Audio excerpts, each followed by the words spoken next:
Halo Sumatera Utara, selamat sore pemirsa. Sumatera Utara hari ini kembali hadir menjumpai Anda edisi Senin 4 April 2022. Kali ini bersama saya Muhammad Azril Nasution. Dan saya Widya Utami Putri. Seperti biasa pemirsa, sejumlah informasi telah dirangkum tim redaksi kami untuk Anda. Dan berikut Sumatera Utara hari ini selengkapnya.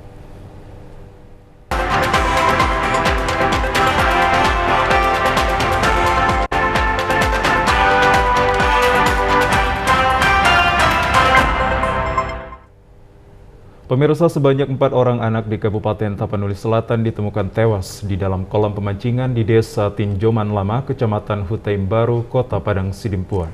Keempat korban meninggal dunia ini ditemukan salah seorang warga sudah mengapung di pemukiman air kolam pemancingan.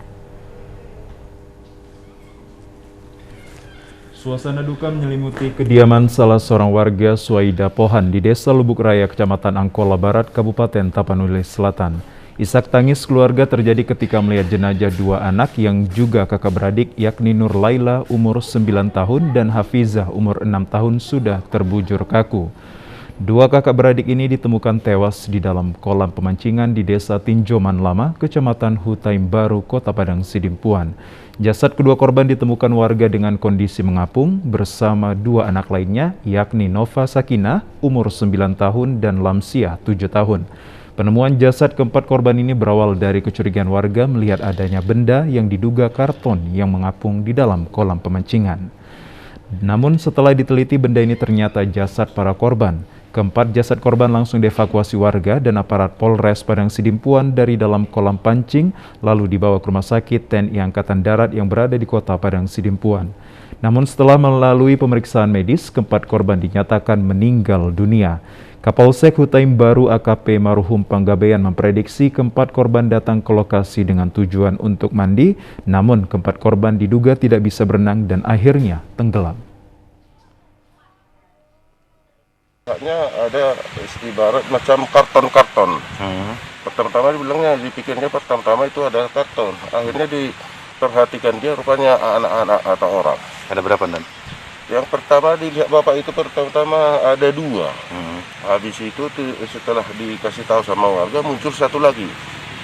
Habis muncul tiga, anggota kita udah di TKP. Karena melihat pakaian ada ampak di sini, kita perhitungkan ya mungkin masih ada korban lain.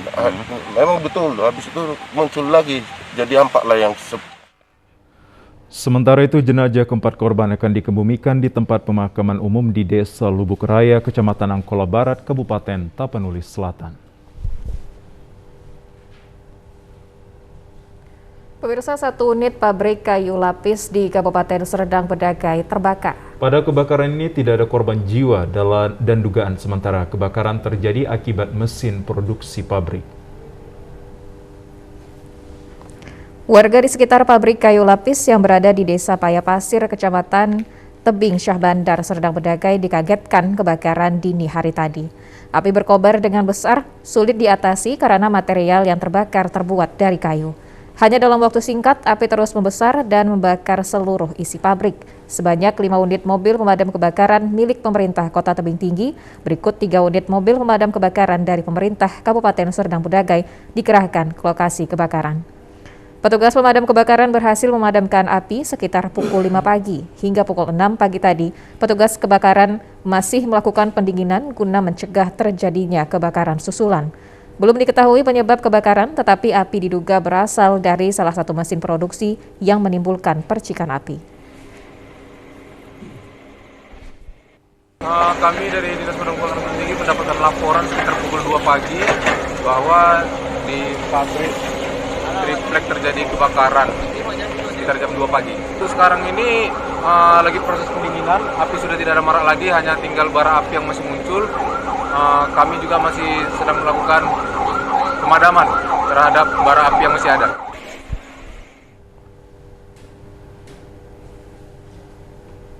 Kita ke Kabupaten Deli Serdang, pemirsa. Guna percepatan penanganan COVID-19, Polresta Deli Serdang selalu mengimbau kepada warga agar mengikuti vaksinasi dosis pertama dan kedua serta dosis ketiga booster. Polresta Deli Serdang juga terus melakukan vaksinasi massal terbuka untuk umum di P3 UD Tanjung Morawa. Vaksinasi massal ini dilaksanakan Polresta Deli Serdang dihadiri pejabat utama Polresta Deli Serdang. Warga maupun masyarakat Deli Serdang sangat antusias mengikuti vaksinasi. Terlihat banyaknya warga yang datang ke lokasi untuk mengikuti vaksinasi sejak pagi. Kapolresta Deli Serdang Kombes Pol Irsan Sinuhaji menyampaikan terima kasih kepada seluruh warga Kabupaten Deli Serdang yang telah mengikuti vaksinasi guna mendukung program pemerintah dalam percepatan penanganan COVID-19. Vaksinasi ini dilakukan sebagai salah satu upaya untuk mendukung program pemerintah tentang vaksinasi nasional dengan tujuan memutus mata rantai penyebaran COVID-19 khususnya di wilayah Kabupaten Deli Serdang. Pada kegiatan gebiar vaksinasi massal ini hadir Kepala Bidang Propam Polda Sumatera Utara Kombes Pol Joas Feriko Panjaitan selaku Pawenwas pelaksanaan vaksinasi massal untuk wilayah Kabupaten Deli Serdang.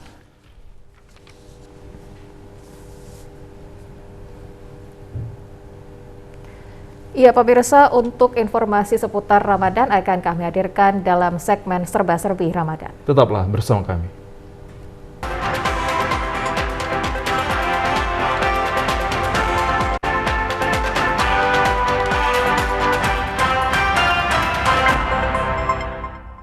Assalamualaikum warahmatullahi wabarakatuh. Marhaban ya Ramadan.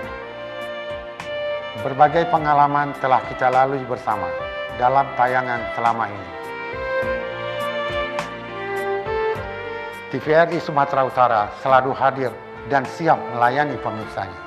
Saya, Tahrizal, Kepala TVRI Sumatera Utara, beserta seluruh karyawan dan karyawati mengucapkan selamat menunaikan ibadah puasa Ramadan 1443 Hijriah. Mohon maaf lahir dan batin.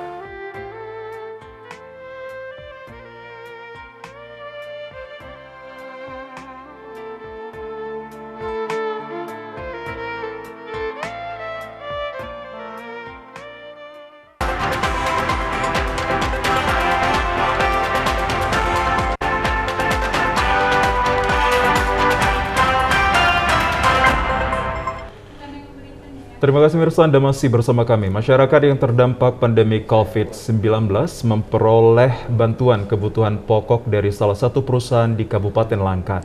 Pembagian sembako ini dilakukan dengan mendatangi rumah warga yang membutuhkan. Naiknya harga sejumlah kebutuhan pokok diantaranya minyak goreng, beras, dan telur, serta kebutuhan lainnya sangat berdampak terhadap perekonomian warga masyarakat yaitu kian sulitnya memenuhi kebutuhan sehari-hari. Seperti halnya harga minyak goreng kemasan yang saat ini senilai Rp50.000 setiap 2 kilogramnya. Kenaikan harga minyak goreng ini sangat dirasakan warga masyarakat yang berpenghasilan rendah. Guna meringankan beban ekonomi warga masyarakat yang kurang mampu, ini salah satu perusahaan bekerja sama dengan masyarakat Bukit Tua, Kecamatan Padang Tualang, Kabupaten Langkat membagikan 405 paket sembako. Pembagian sembako ini juga sebagai rasa peduli pada bulan Ramadan guna mengurangi beban warga masyarakat akibat naiknya sejumlah kebutuhan sehari-hari. Salah seorang warga masyarakat, Syukri, menyampaikan terima kasih atas adanya aksi peduli terhadap warga yang kurang mampu.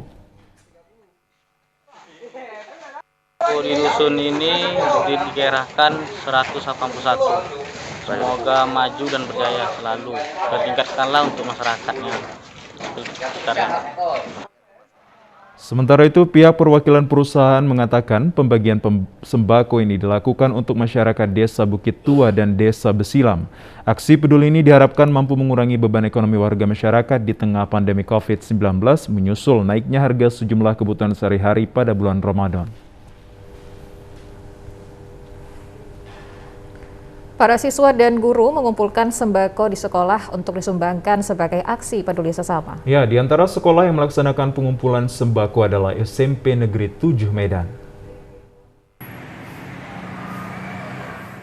Di SMP Negeri 7 Medan setiap tahun selalu melaksanakan aksi peduli antara siswa-siswi di sekolah ini yang juga diikuti para guru. Aksi peduli sesama siswa ini telah berlangsung sejak jelang Ramadan hingga dilaksanakan saat Ramadan ini. Demikian halnya para guru juga ikut berempati dengan memberikan sembako kepada siswa-siswi yang layak menerimanya di sekolah yang berada di Jalan Haji Adam Malik, Medan Barat ini. Selain diberikan kepada siswa-siswi, juga sembako ini disumbangkan kepada beberapa panti asuhan sebagai rasa peduli terhadap warga yang membutuhkannya di luar sekolah ini.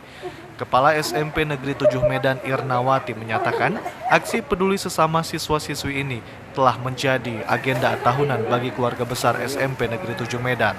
Dengan dilakukannya aksi pengumpulan sembako ini, diharapkan kian membangun karakter para siswa-siswi untuk saling peduli dengan orang-orang yang berhak menerimanya karena alasan faktor ekonomi yang kurang menguntungkan.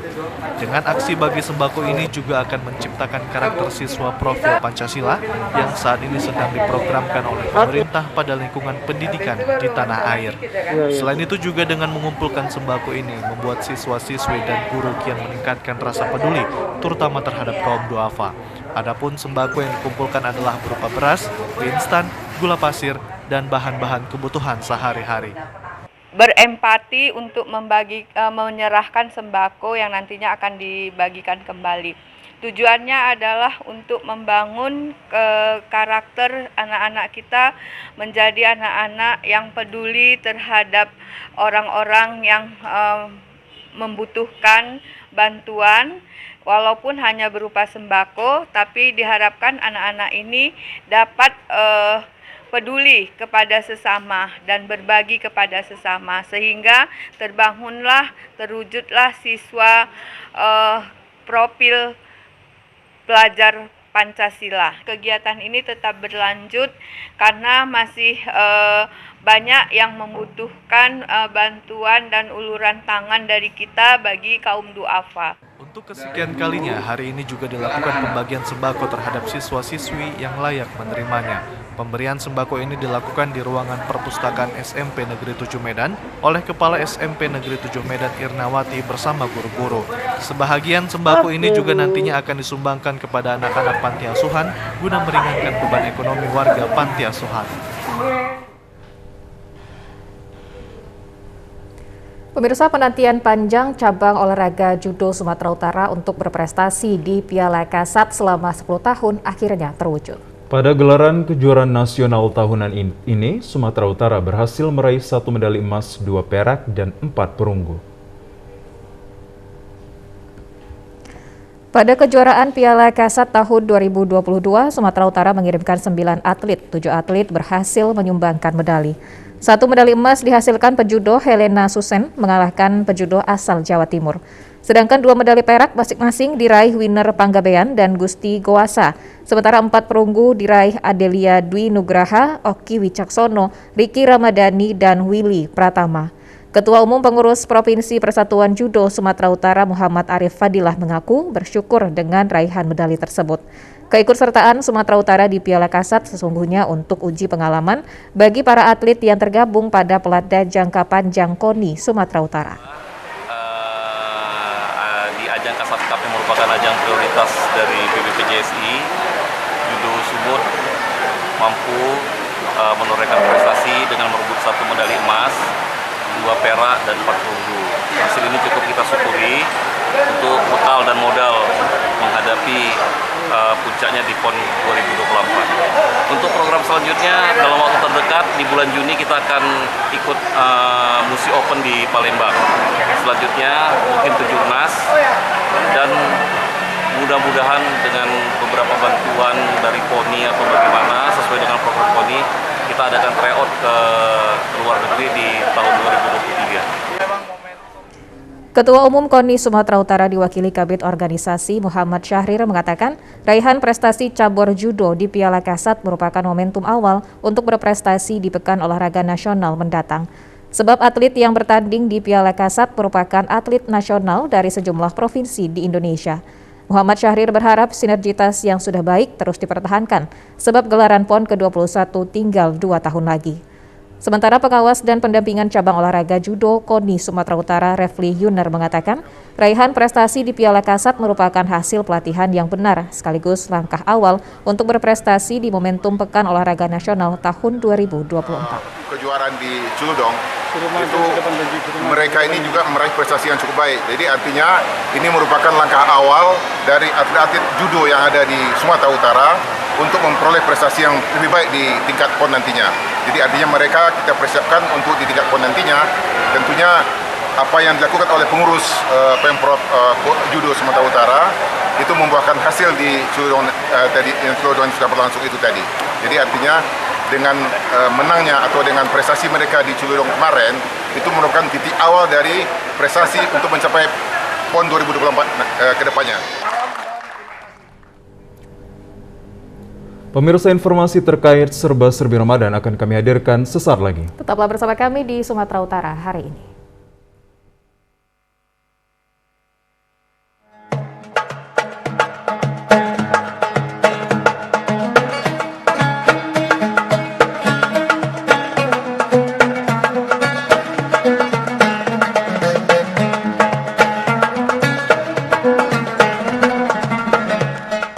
Aku aja ya tuh.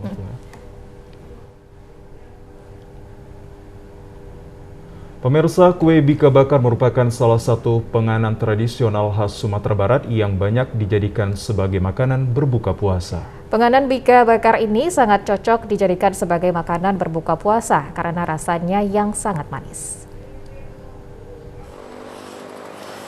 Bika bakar ini terbuat dari santan kelapa dan tepung roti serta gula. Setelah dicampur, bahan bika bakar ini dicetak pada cetakan yang terbuat dari kaleng berbentuk bundar. Agar panganan bika bakar ini tidak langsung menempel, pada kaleng dilapisi dengan daun pisang. Daun pisang tidak hanya melindungi bika dari kaleng, tetapi menambah aroma bika menjadi lebih wangi. Cara memasak bika bakar dimasukkan ke dalam wadah tertutup rapat karena pembakaran dilakukan dari bawah dan juga dari atas. Pembakaran dari sisi bawah dan atas ini membuat tingkat kematangannya semakin baik dan menambah cita rasa. Penjual bika bakar di Jalan Amaliun Medan Putra mengatakan, setiap bulan Ramadan, bika bakar ini banyak dibeli masyarakat yang hendak berbuka puasa. Dikatakan meski dimasak pada pagi hari, sampai sore harinya biasanya tekstur dan bika bakar ini tidak berubah, masih tetap enak untuk disantap. Putra mengaku pada bulan Ramadan, biasanya ia bisa menjual sebanyak 400 buah bika bakar. Satu buah bika bakar hanya dijual dengan harga Rp2.000 saja. Ya, selama bulan Ramadan ini bang, ya agak meningkat lah bang. Contohnya dijual berapa bang? 400 biji lah. Satu biji berapa sih bang? 2.000. Bang, kalau pembuatannya pagi seperti ini, nanti kalau dimakan di setelah buka puasa ini, beda rasanya nggak atau gimana bang? Enggak, sama aja. Ciri khasnya apa sih bang? Maksudnya apa sih keunikannya? Ya, rasanya ya agak gimana ya? Ya lebih enak aja gitu. Terus cara masaknya tuh yang buat orang menarik lah gitu ya. Itu terasa aja lah bang. Ya kalau nggak ada ubahan, ya terus sampai terus-terusan lah. Bisa berjalan gitu. Bang, biasanya kalau lebaran, biasanya kalau di bulan Ramadan gini, panen lah ya bang? Atau seperti apa sih? Ya alhamdulillah lah bang. Agak meningkat dari hari biasa lah. Kalau biasanya kalau setiap hari itu dapat keuntungan berapa sih bang? Kalau di bulan Ramadan seperti ini? Ya bisa lah untuk baju lebaran bisa. Putra menyampaikan bagi masyarakat yang hendak membeli bika bakar di bulan Ramadan agar datang lebih awal mengingat banyak warga yang sangat menyukai bika bakar sebagai panganan buka puasa. Pemirsa, sesuai anjuran Rasulullah, umat Islam disarankan membatalkan puasa dengan makan kurma dan minum air putih. Ya, di balik anjuran tersebut ternyata kurma memiliki banyak manfaat baik untuk kesehatan tubuh. Buah kurma mengandung banyak vitamin dan mineral yang dibutuhkan tubuh dan sangat baik dikonsumsi untuk mengembalikan energi saat buka puasa karena minim kandungan lemak namun kaya serat dan tinggi karbohidrat. Banyaknya manfaat buah kurma sebagai makanan berbuka puasa membuat masyarakat banyak yang membeli kurma. Seperti penjual buah kurma yang berada di Pasar Ikan Lama Medan, Ahmad mengaku setiap bulan Ramadan permintaan kurma sangat banyak mengingat kurma sangat baik untuk kesehatan tubuh. Dikatakan permintaan masyarakat akan kurma meningkat dibanding tahun yang lalu. Ahmad menjelaskan tingginya permintaan akan kurma membuat harga kurma juga mengalami kenaikan. Untuk satu kotak kurma berisi 10 kg saat ini dijual dengan harga Rp250 hingga Rp260.000. di mana sebelum Ramadan hanya Rp200.000 per satu kotaknya. Ahmad menyatakan masyarakat juga bisa membeli dengan jumlah kiloan dengan harga yang sama, yakni Rp25.000 setiap kilogram. Animo masyarakat cukup tinggi ya untuk menyambut bulan puasa ini. Mereka ingin berbuka dengan kurma yang sudah disunahkan ya. Kalau dibandingkan dengan tahun lalu bagaimana, Bang? Kayaknya tahun ini masih lebih bagus dari kemarin ya. Mungkin karena pengaruh pandemi itu. Sekarang kan sudah mulai. Tapi ada pengaruh ini nggak sih, Bang? Ada pengaruh harga nggak sih, naik harga atau bagaimana? Oh ada, kenaikan pasti ada. Kalau biasa berapa nih? Biasanya harganya 200-an ya. Satu kotak? Ada. Berapa kilo itu, Bang?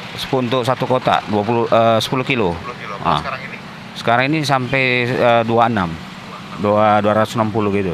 Tapi rata-rata mereka untuk sumbangan ke masjid segala macam. Ya, mencari pahala kebaikan di bulan Ramadan.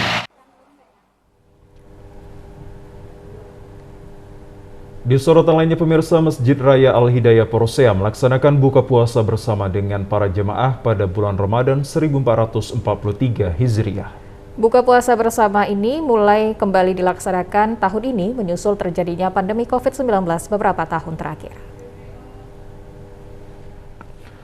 Pada buka puasa bersama ini, jemaah mulai berdatangan untuk berbuka puasa bersama di teras Masjid Raya Al-Hidayah Porsea sejak pukul 17.00 lewat 30 menit waktu Indonesia Barat.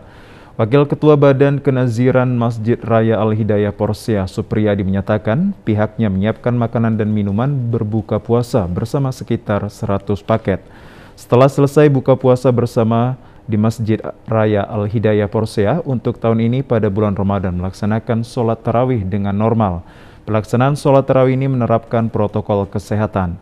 Seluruh umat muslim yang sedang berkunjung boleh mengikuti buka puasa bersama di masjid ini dengan menerapkan protokol kesehatan. Bagi umat muslim yang sedang berkunjung, pihak pengelola masjid juga mengizinkan untuk menginap dengan batas waktu 3 hari. Pihak pengelola masjid selalu menghimbau kepada seluruh umat muslim agar senantiasa berbuka puasa dan sholat tarawih bersama pada bulan suci Ramadan. Masyarakat Tapanuli Selatan kini memiliki kebanggaan baru bernama Masjid Agung Syahrun Nur sebagai pusat syiar Islam. Masjid ini terletak di Kompleks Perkantoran Kota Sipiro, Kabupaten Tapanuli Selatan dan telah berhasil membuat tertarik masyarakat yang mengunjunginya. Bangunan Masjid Agung Syahrun Nur ini bergaya arsitektur Turki dan Timur Tengah, memadukan desainnya dengan ornamen lokal yang begitu indah dan megah. Bangunan ini memiliki satu kubah masjid dengan 4 menara, sekilas terlihat seperti Masjid Nabawi di Madinah, dengan tidak meninggalkan ciri khas rumah adat Tapanuli Selatan pada bangunan masjid, yakni dengan adanya ukiran singap dengan campuran warna merah, hijau, dan putih layaknya kain ulos. Ide kreatif juga mengadopsi dari konsep rumah adat di Tapanuli Selatan, terlihat dari bentukan diagonal, silang-silang, dan segitiga yang menjadi ciri khas rumah tradisional tersebut. Suasana Timur Tengah semakin melekat saat berada di dalam masjid. Pada bagian kubah masjid terlihat ukiran indah kaligrafi dipadu dengan lampu hias yang mewah. Masjid Agung Syahrun Nur berada di antara Bukit Barisan, membuat suasana sejuk sangat terasa di dalam masjid walaupun tanpa pendingin ruangan. Keindahan Masjid Agung Syahrun Nur Sipirok membuat banyak orang yang melintas terpesona dan selalu ingin singgah di lokasi ini. Bangunan suci ini berdiri di atas lahan seluas 5.000 meter persegi, dapat menampung 2.500 jemaah dengan keberadaan taman bunga yang indah dengan berbagai jenis bunga warna-warni. Bagi Anda yang sedang berkunjung ke Tapanuli Selatan, tidak ada salahnya berwisata religi ke masjid ini, sekaligus merasakan kedekatan diri pada Ilahi Robbi melalui kegiatan sholat maupun kegiatan Islami lainnya.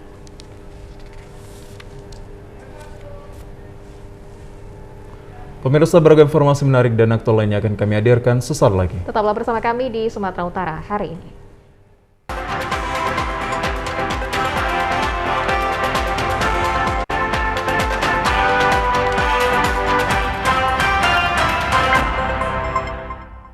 Assalamualaikum warahmatullahi wabarakatuh. Marhaban ya Ramadan. Berbagai pengalaman telah kita lalui bersama dalam tayangan selama ini. TVRI Sumatera Utara selalu hadir dan siap melayani pemirsanya. Saya, Tahrizal, Kepala TVRI Sumatera Utara, beserta seluruh karyawan dan karyawati mengucapkan selamat menunaikan ibadah puasa Ramadan 1443 Hijriah. Mohon maaf lahir dan batin.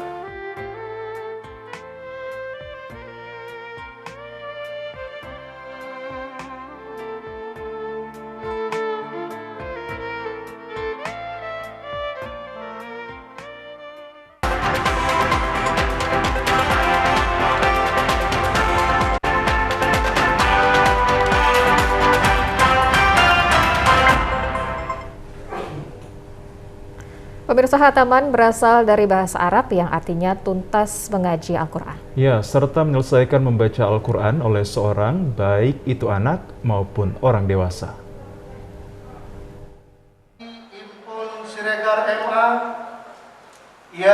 Hal itu disampaikan Al-Ustadz Latif Khan pada khataman Al-Quran di Perguruan Al-Azhar Medan yang dilakukan baru-baru ini.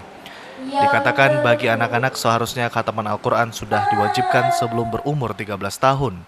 Anak-anak yang khatam Quran belajar dari guru agama yang dahulunya di desa-desa disebut mu'alim. Berdasarkan hadis-hadis Nabi seperti yang diriwayatkan beberapa imam besar, keutamaan membaca Al-Quran antara lain akan menjadi syafaat bagi pembacanya di hari kiamat dan mendapat predikat insan terbaik. Rasulullah bersabda, sebaik-baik kalian adalah yang mempelajari Al-Quran dan mengajarkannya. Keutamaan an-najah akan bersama para malaikat di akhir zaman. Bagi yang mahir membaca dan menghafal Al-Quran akan mendapatkan pahala 2 kali lipat bagi yang belum lancar membacanya. Imam Muslim juga mengatakan, sesungguhnya Allah akan mengangkat derajat suatu kaum dengan kitab Al-Quran, dengannya pula Allah akan merendahkan kaum yang lain. Keutamaan lainnya mendapat sakinah rahmat, dikelilingi malaikat dan dipuji Allah di hadapan makhluknya. Selain itu, khataman Al-Quran lainnya berdasarkan hadis Nabi yang diriwayatkan Imam Tirmizi, yaitu merupakan amalan yang paling dicintai Allah dan mengikuti sunnah Rasulullah SAW. Ketua Lembaga Pengembangan Agama Islam Perguruan Al-Azhar Medan, Nikmah Marpaung mengatakan, orang yang mengikuti khataman Al-Quran seperti mengikuti pembagian ghanimah dan mendapatkan doa selawat dari malaikat. Khataman Al-Quran merupakan sifat Rasulullah dan para sahabat, serta orang-orang mukmin yang memiliki ketakwaan kepada Allah dengan berbagai keutamaan. Ketua Lembaga Pengembangan Agama Islam Al-Azhar berharap seluruh siswa dapat termotivasi selalu membaca Al-Quran dan berusaha memahami isi kandungannya serta mengamalkannya. Pemirsa, setiap Rasul yang diutus oleh Allah Subhanahu wa Ta'ala kepada manusia dibekali dengan keistimewaan yang disebut dengan mukjizat. Mukjizat yang diberikan oleh Allah Subhanahu wa Ta'ala untuk meneguhkan kedudukan para Rasulnya, mempertegas dakwah agar manusia beriman kepada Sang Khalik. Hal tersebut disampaikan Al-Ustadz Muhammad Fadli Sudiro pada kegiatan motivasi dan talk show keajaiban Al-Quran di Taman Pendidikan Islam Terpadu Pondok Pesantren Modern Darul Hikmah Jalan Pelajar Medan kemarin siang. Al-Quran merupakan kitab suci umat muslim yang menjadi salah satu mukjizat Nabi Muhammad SAW, bukan hanya sebagai petunjuk untuk mencapai kebahagiaan hidup bagi umat, namun juga seluruh umat manusia. Bukti otentitas ini adalah banyaknya penghafal Al-Quran yang lahir ke dunia dan pengkajian ilmiah terhadap ayat-ayat Al-Quran yang tidak pernah berhenti. Kegiatan motivasi dan talk show keajaiban Al-Quran merupakan program pemerintah Sumut dengan tema Everyone Can Be Hafiz. Kegiatan ini juga dihadiri Hafiz Quran Zohran Auzan yang merupakan juara 1 STQ tahun 2016 di Maluku Utara. Peserta termuda tahun 2021 yang dididik dan dibina di Madinatul Quran Center. Muhammad Fadli Sudiro menambahkan betapa hebatnya ayat Al-Quran bagi hamba Allah yang membaca dan menghafalkan sehingga kemenangan demi kemenangan akan diraih pula. Dan berharap anak hafiz Al-Quran dapat menyelesaikan hafalannya hingga 30 juz. Juara 1 hafiz Quran tingkat STQ di Maluku Utara, Zahran Auzan mengatakan menjadi hafiz Al-Quran merupakan dari lubuk hatinya untuk membahagiakan serta membanggakan orang tua sehingga ia berusaha dengan bersungguh-sungguh. Dalam menghafal Al-Quran ia selalu didampingi oleh orang tua yang terus memberikan motivasi kepadanya. Ketua Yayasan Haji Anif yang juga Wakil Gubernur Sumatera Utara Musa Rajeksah melihat keberadaan Masjid Al-Musannif Desa Tanjung Merahe, Kecamatan Kutabuluh, Kabupaten Karo. Masjid ke-25 dari rencana 99 masjid akan dibangun oleh Yayasan Haji Anif ini menjadi masjid pertama di desa yang memiliki sekitar 30 kepala keluarga beragama Islam. Wagub Sumut Musa Rajeksah menyampaikan kedatangannya ke Desa Tanjung Merahe kedua kalinya untuk melihat masjid yang akan diresmikan setelah direncanakan untuk dibangun pada tahun lalu. Musa Rajeksah mengatakan Masjid Al-Musannif Desa Merahe, Kecamatan Kutabuluh, Karo ini merupakan sumbangsi dari Bapak Saksi Ginting yang merelakan lahannya untuk dibangun masjid. Padahal Bapak Saksi Ginting ini agamanya adalah Nasrani dan ini salah satu bukti nyata besarnya toleransi beragama di Karo. Dalam kesempatan itu, Wagub Sumut Musa Rajeksah membawa sahabatnya dari Islam United Yogyakarta guna melihat secara langsung toleransi beragama yang ada di Desa Merahe, Kecamatan Kutabuluh, Karo, dengan harapan dapat menjadi percontohan di seluruh wilayah Indonesia. Wagub Sumut Musa Rajeksah berkesempatan mengisahkan keinginan almarhum Haji Anif yang ingin membangun 99 masjid dan baru terselesaikan 25 masjid dan berharap dapat diselesaikan.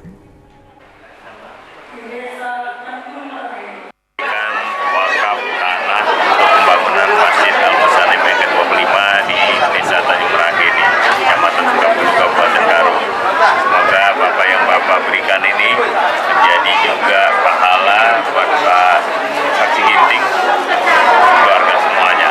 Karena Pak Saksi ini bukanlah Muslim, tapi saudara kita yang beragama Kristen, tapi mau korban anaknya ini untuk saudara-saudara kita yang Islam biar bisa beribadah. Dan selama ini pun sebelum memberi tanah ini, Pak Saksi Ginting ini meminjamkan rumahnya setiap Ramadan untuk bisa sholat tarawih bagi saudara kita yang umat Islam.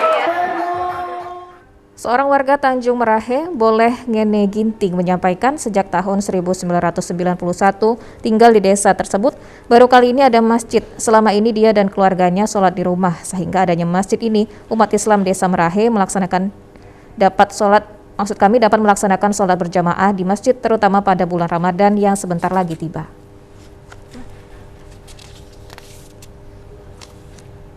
Kita ke sorotan lainnya pemirsa. Program pemberdayaan rumah ibadah dalam mewujudkan program Masjid Mandiri tidak hanya sebagai tempat ibadah, namun juga dapat memulihkan perekonomian umat.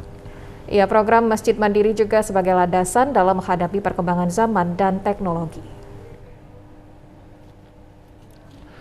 Program Masjid Mandiri yang digagas Wali Kota Medan Bobi Afif Nasution mendapat tanggapan positif dari anggota Dewan Pembina Majelis Ulama Indonesia Sumut, Profesor Syahrin. Ia mengatakan visi misi Pemko Medan menjadikan Masjid Mandiri memiliki makna yang cukup luas di antara masyarakat Kota Medan. Banyak yang datang ke masjid untuk melakukan ibadah. Para jemaahnya dapat menjadi basis ekonomi dengan mendorong kemandirian masyarakat pada bidang ekonomi serta budaya. Profesor Syahrin juga menilai program Masjid Mandiri yang telah dicanangkan oleh Pemko Medan juga sangat dekat dengan karakter masyarakat Medan yang sering beribadah ke masjid, sehingga peran masjid dalam menggerakkan roda perekonomian umat dapat diwujudkan. Masjid Mandiri itu bisa memiliki makna yang luas. Di antaranya misalnya Masjid Mandiri itu adalah membuat jamaahnya mandiri secara ekonomi, ya. Jadi semacam pengentasan kemiskinan berbasis masjid. Jadi apa yang digagaskan secara sungguh-sungguh oleh Pemko Medan, khususnya Bapak Wali Kota, saya kira itu sangat dekat dengan karakter masyarakat Kota Medan, dan dengan demikian saya kira itu bisa berhasil. Akan tetapi ada beberapa hal saya kira yang perlu diperhatikan. Misalnya tradisi-tradisi yang berkaitan dengan masjid. Misalnya yang mengurus masjid itu selain dari pengurus masjid BKM masjid, ada juga organisasi-organisasi masjid. Misalnya BKPRM, kemudian Dewan Masjid. Saya kira organisasi-organisasi ini perlu dilibatkan baik langsung maupun tidak langsung secara non struktural. Yang ketiga, Kementerian Agama juga ada yang mengurusi aspek-aspek masjid, rumah ibadah, peribadatan ya. Oleh karenanya gagasan Masjid Mandiri kiranya dapat melibatkan semua kekuatan masyarakat yang memberikan perhatian terhadap masjid, tapi dikomandoi oleh visi yang dibawa oleh Pak Wali. Saya kira itu. Pemirsa, kelompok tani berkat Desa Buluh Awar mulai beralih membuat fotosintesis bakteri yang dapat mengubah bahan organik menjadi asam amino, zat bioaktif dengan bantuan sinar matahari. Ya, fotosintesis bakteri tersebut dapat mempercepat dan menyuburkan pertumbuhan tanaman serta mampu menjadikan hasil panen yang lebih maksimal. Cara pembuatannya ya. Fotosintetis bakteri larutan zat organik kompleks yang diproduksi dari proses fermentasi dari telur, penyedap makanan, saus ikan. Paris Sembiring, salah seorang penggiat lingkungan, mengajarkan cara pembuatan fotosintetis bakteri, yakni campurkan 2 butir telur dan penyedap makanan serta saus ikan dan dikocok hingga tercampur dengan rata. Isi air mineral pada botol minuman plastik ukuran 1.500 ml dan tidak terlalu penuh sehingga masih terdapat rongga untuk udara. Lalu masukkan 3 sendok makan campuran bahan sebelumnya ke dalam botol yang sudah berisi air. Tutup rapat botol tersebut dan kocok hingga air menjadi keruh.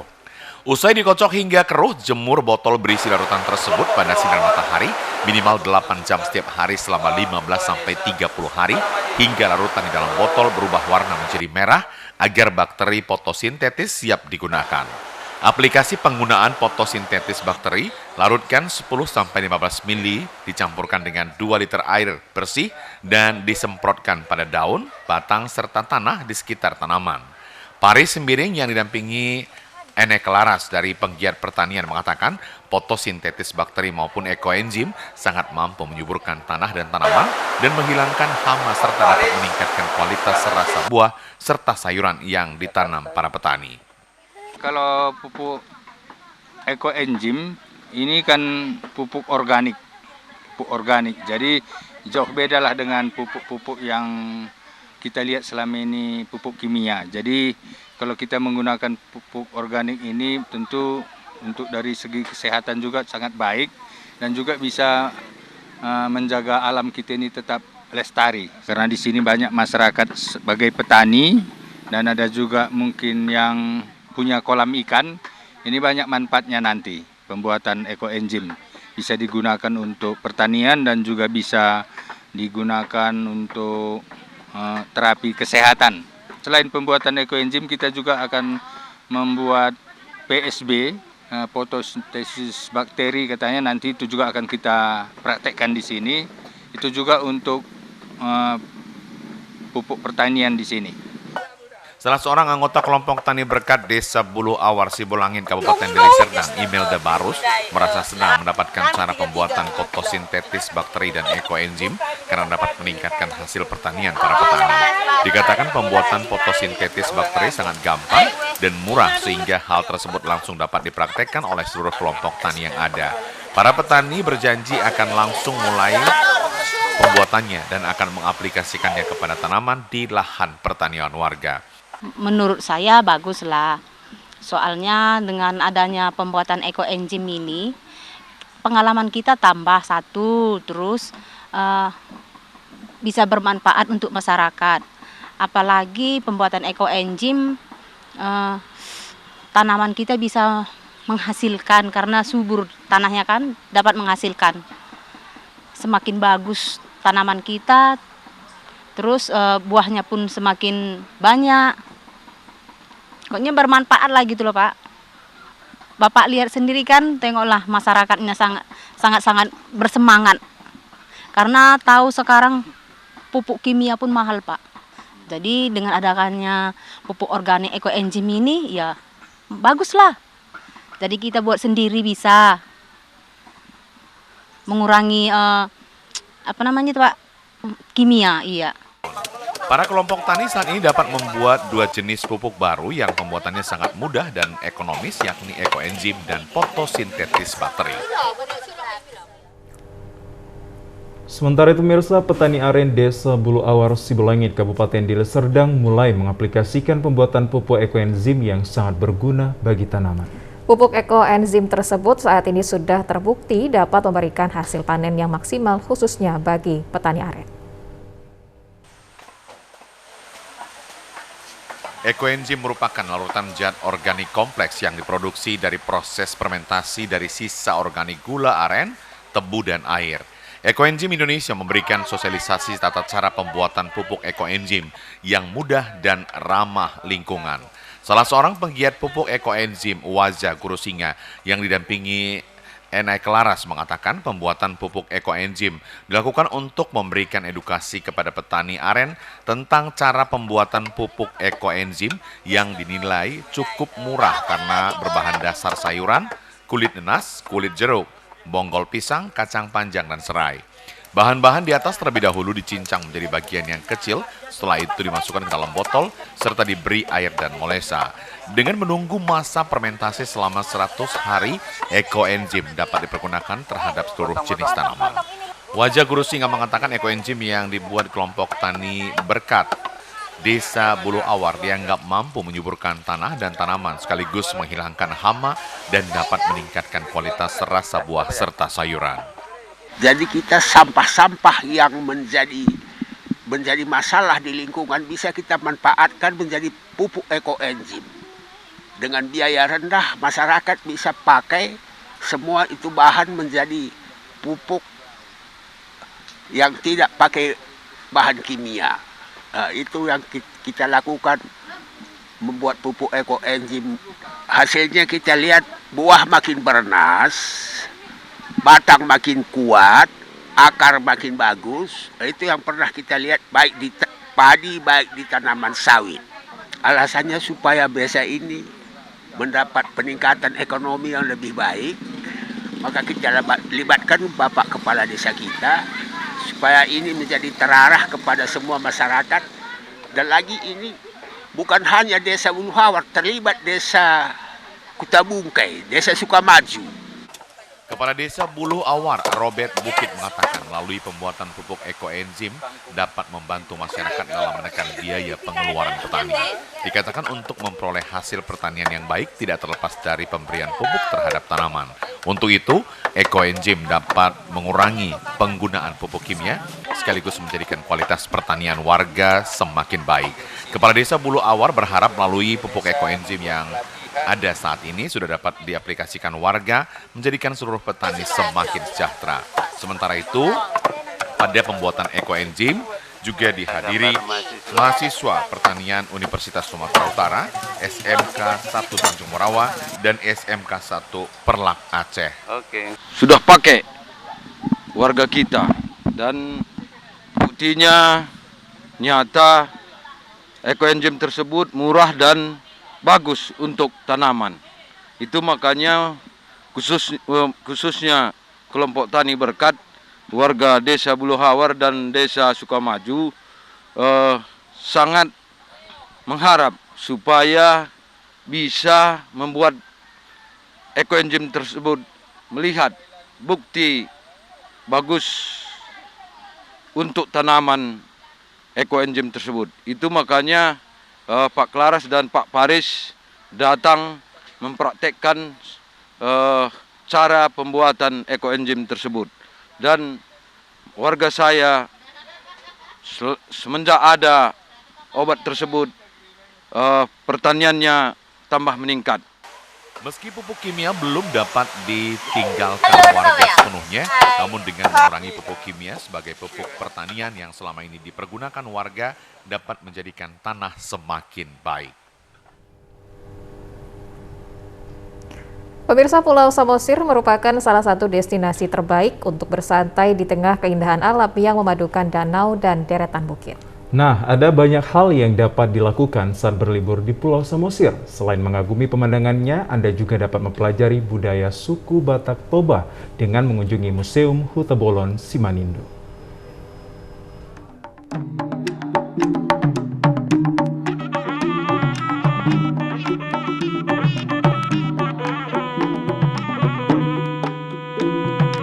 Museum Huta Bolon Simanindo terletak di sisi utara Pulau Samosir atau lebih tepatnya di Jalan Pelabuhan Simanindo, Desa Simanindo Sangkal. Dari dermaga Tombok, museum ini dapat dicapai dengan berkendara menggunakan sepeda motor atau mobil dengan jarak tempuh sekitar 30 menit. Museum Huta Bolon Simanindo merupakan bekas kompleks kediaman Raja Panualang Sidauruk beserta 14 istrinya. Museum ini didirikan oleh Raja Panualang Sidauruk dan resmi dialihfungsikan sebagai museum pada tahun 1971.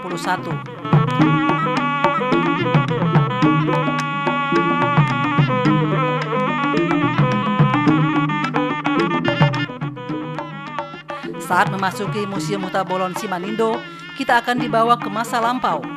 Koleksi barang-barang kuno yang bersejarah serta bernilai adat tinggi milik etnis Batak Toba cukup lengkap dan terpelihara dengan baik di museum ini.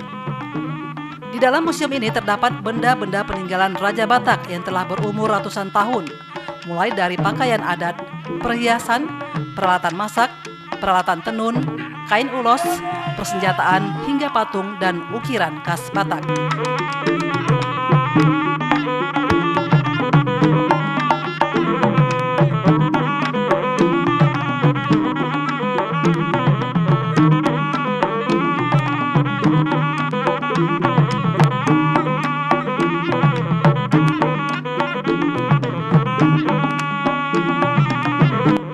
Museum ini sudah dijadikan cagar budaya dan pernah dikunjungi oleh Ratu Juliana dan Raja Benhard dari Belanda pada 8 Juni 1982.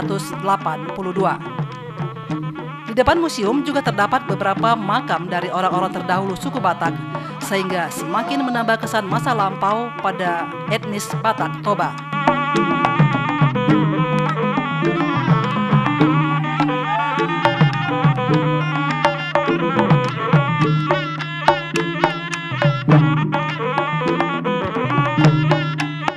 Setelah puas menjelajah museum, di samping halaman dari Museum Huta Bolon terdapat pintu gerbang yang terbuat dari batu, dan di dalamnya terdapat replika kampung tradisional orang Batak atau bahasa setempat disebut dengan Huta Bolon. Dengan rumah-rumah yang tampak berjejer di kanan dan kiri, jika diamati atap rumah tersebut tampak khas dengan bentuk yang melengkung. Di rumah adat keluarga Raja Sidauruk yang asli, atap tersebut dihiasi dengan 10 tanduk kerbau yang melambangkan 10 generasi kerajaan tersebut.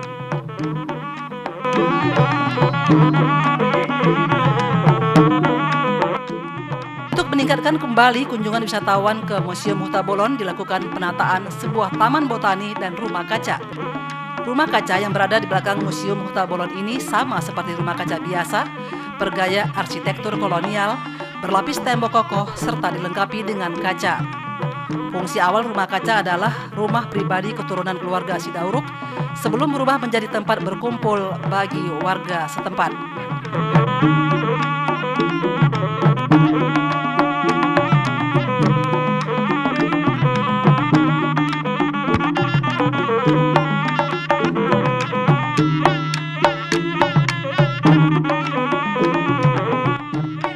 Sembari menikmati panorama Danau Toba, Anda dapat bersantai di halaman rumah kaca dengan menikmati secangkir kopi panas dan ditemani kudapan otentik. Di dalam rumah kaca tersebut juga terdapat taman botani, sehingga menambah kesan asri di sekitaran rumah kaca. Jika pengelolaan Museum Huta Bolon, rumah kaca, dan replika perkampungan Huta Bolon dapat dijaga, maka dapat menarik kunjungan wisatawan baik lokal maupun mancanegara ke Museum Huta Bolon Simanindo.